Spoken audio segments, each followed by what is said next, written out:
طيب السلام عليكم، معكم شادي العبادي، وحنكمل بهذا الفيديو كتاب خزعل الماجدي الميثولوجيا الأردنية القديمة.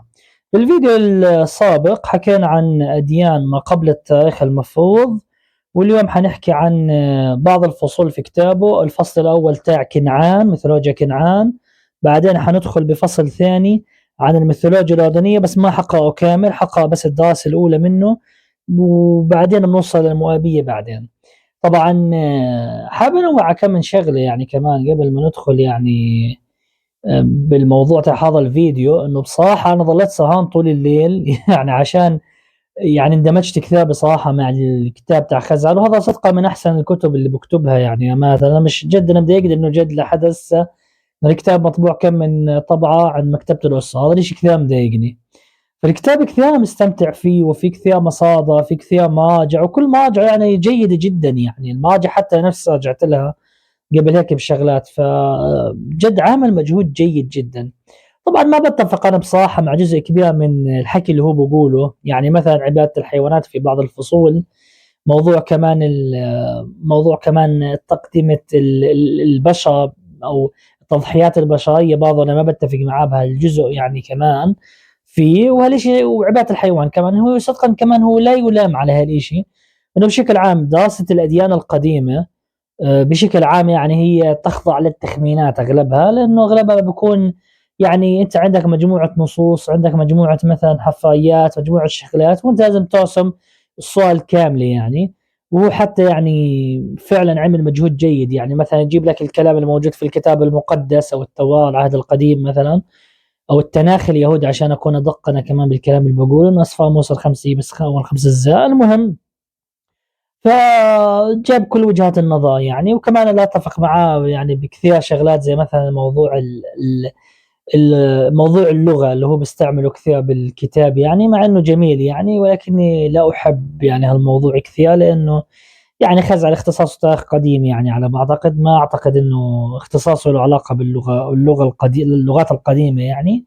ومع ذلك يعني يبقى عمل جدًا والله جبار وجميل جدًا. كلٍ خزعل بخذنا برحلة في موضوع الميثولوجيا الكنعانية قبل ما يدخلنا على الميثولوجيا الأردنية. ليش هو حاب يحكي لنا عن الميثولوجيا الكنعانية بهذا الفصل؟ لأنه ببساطة هو بيقول لك إن الميثولوجيا الكنعانية أثرت بكثير أديان حواليها، تمام؟ من هاي الأديان مثلًا أديان العرب قبل الإسلام، يعني من المعروف يعني مثلًا هو حسب ما هو بيقول يعني إنه مثلًا الآلهة القديمة الكنعانية زي إيل مثلًا انتقل لجزيرة العرب بشكل عام، وبعدين تحول هو لله سبحانه وتعالى حسب ما هو بيقول يعني. وهو بيقول كمان إنه حتى الآلهة وأشكالها يعني كانت كلها أغلبها يعني مستوحاة من الآلهة زي ما بيحكوها الكنعانية. بل حتى قال بواحدة من الصفحات إنه بعض حتى الكتاب اليونان القدماء كان يشوف إنه حتى زيوس هو ذاته بعل، فاهم؟ وبعضهم حكوا إنه لا هو أبولو، يعني معروف هاي القصة عند الناس اللي بيقرأوا يعني أسطورة قديمة، تمام؟ ولكن هو بيشوف بشكل عام يعني إنه حتى الكتاب القدماء كانوا يقولوا إنه والله الأساطير حتى الموجودة في العالم الغربي القديم يعني، أو الإسكندنافية واليونانية وما إلى ذلك، كلها أصولها كنعانية، تمام؟ فهو بيقول إنه حتى هي أثرت شئنا ما بين على الميثولوجيا الأردنية، وكمان بيحكي لك كمان أثرت على على الكتاب المقدس وما إلى ذلك، فهو عشان هيك أعطانا لمحة عنه. وطبعا هذا كلامه يعني كمان لا يعيب، يعني عشان يكون وضعي نظري شيء لا يعيب، لأنه حتى أصلا الميثولوجيا الكنعانية أصلا هي ما أجت من فراغ، هي كمان ما يعني اقتبست من أشياء قبلها، تمام؟ يعني كل الميثولوجيا أصلا مقتبسة من بعضها، تمام؟ لما ترجع الأصول يعني حتى بعل وكذا يعني أكيد لها أصول، يعني ممكن رافدينية دينية، ممكن مصرية في بعض الحالات، ممكن من أي مكان، فكله بيأثر ببعضه يعني. فما حداش يعني يتحسس من الموضوع كثير إذا يعني في حدا بتحسب من هالقصة يعني. وهو كمان شايف إنه بعل هو الاسم الأصلي لمنطقة الأردن. ليش؟ فهو بيقول لك إنه أصلا يمكن الاسم هذا تاع البلد اللي هي الأردن التسمية هو مقتبس من الإله بعل زي ما هو بيقول. ليش؟ لأنه هو بيقول لك إنه الاسم مقسم لقسمين، الاسم ما بدي ادخل بالتفاصيل تاعه، ولكن لما تجمع الاسمين في اللغات القديمة بدل على معنى باللغات القديمة يعني مدينة راب.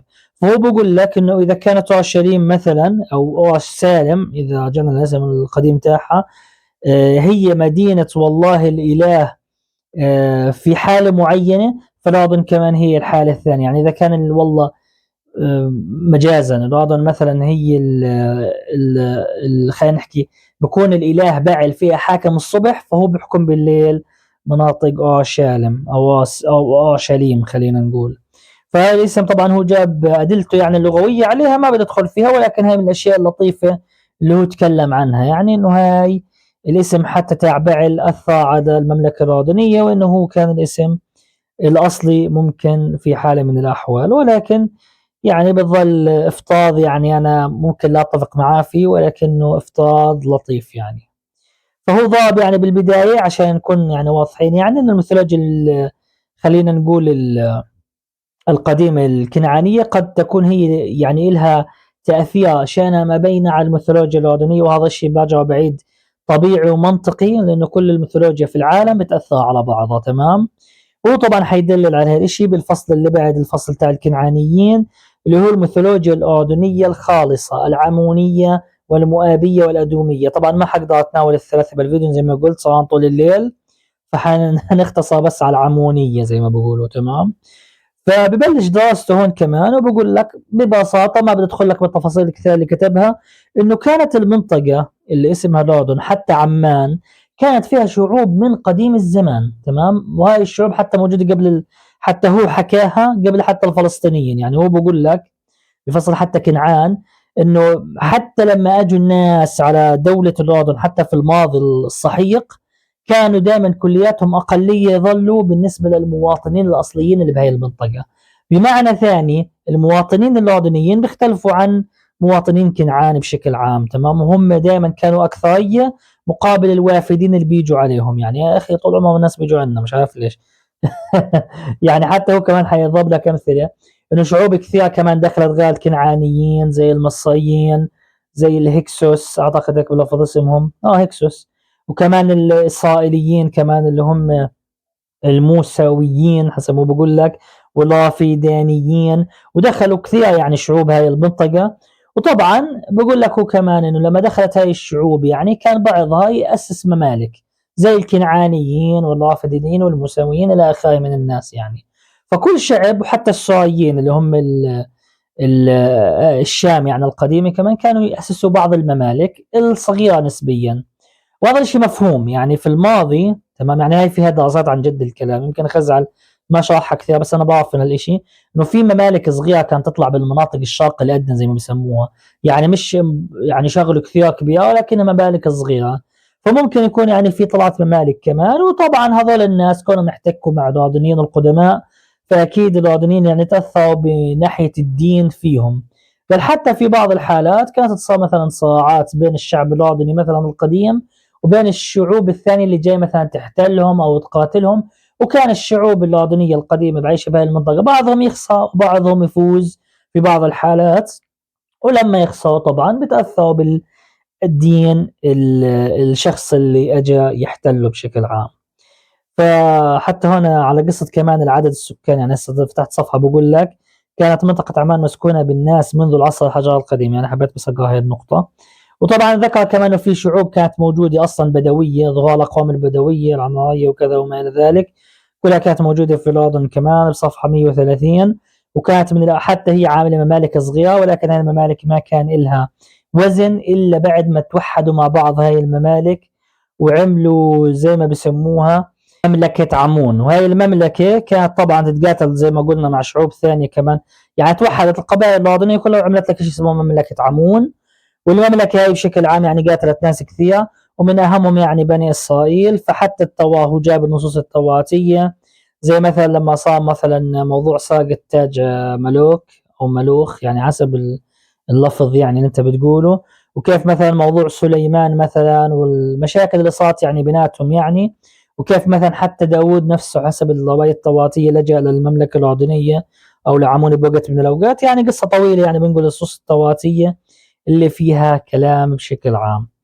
وبعدين طبعا بتكلم لك بعدين عن الآلهة الأردنية اللي كانت موجودة بهاي المنطقة أو أهم الآلهة، زي مثلا الإلهة الأم اللي هي عمون، اللي قد يكون أطلق عليها اسم عمون. وهاي الإلهة هو سماها يعني خزعل الماجد عشتار مالكم، لأن هي المفروض تكون رفيقة أو زوجة مالكم. وهاي الإلهة هو بقول لك إنه قد تكون هي في الأصل إلها امتداد مع عشتار أو شيء زي هيك، أو إلهة أقدم منها يعني. وما إلى ذلك، ولكن بشكل عام يعني هاي الآلهة الأم يعني كانت موجودة عندنا. وعندنا كمان مالكم أو مالكوم أو ملوك أو أعتقد ملوخ اسمه عند اليهود. وهذا الإله هو شايف أنه ممكن له يعني أصول قد ترجع لأدونيس أو بعل أو حتى آلهة ثانية يعني بشكل عام زي مادوخ، وبرجح أنه هو أصوله مادوخية أو هو راجع لله مادوخ خلينا نقول يعني بشكل عام يعني. وبعطي أكثر من مثال لهالموضوع، ما أنا دخل بالطويل. وبتكلم عن هذا الإله اللي هو ملوك، تمام، أو مالكم، إنه هذا الإله كان يحب التضحي البشرية بالأطفال وما إلى ذلك، وكانت عادة دينية.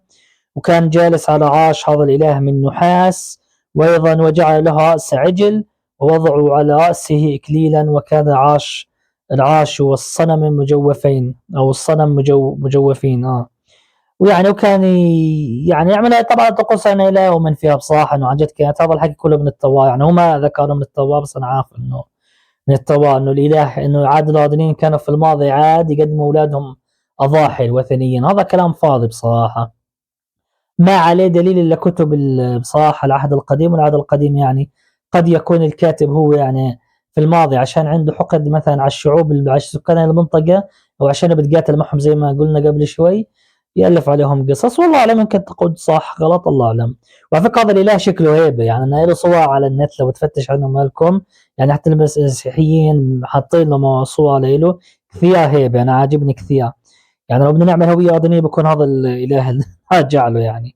وبقول لك المهم خزع عن هذا الإله، ورغم أن التوراة تذكر أن الإله مالكم أو ملكوم بالكثير من الغضب وتصفه بالرجس، إلا أن اليهود سقطوا مرارا في عبادته ومارسوا طقوسه.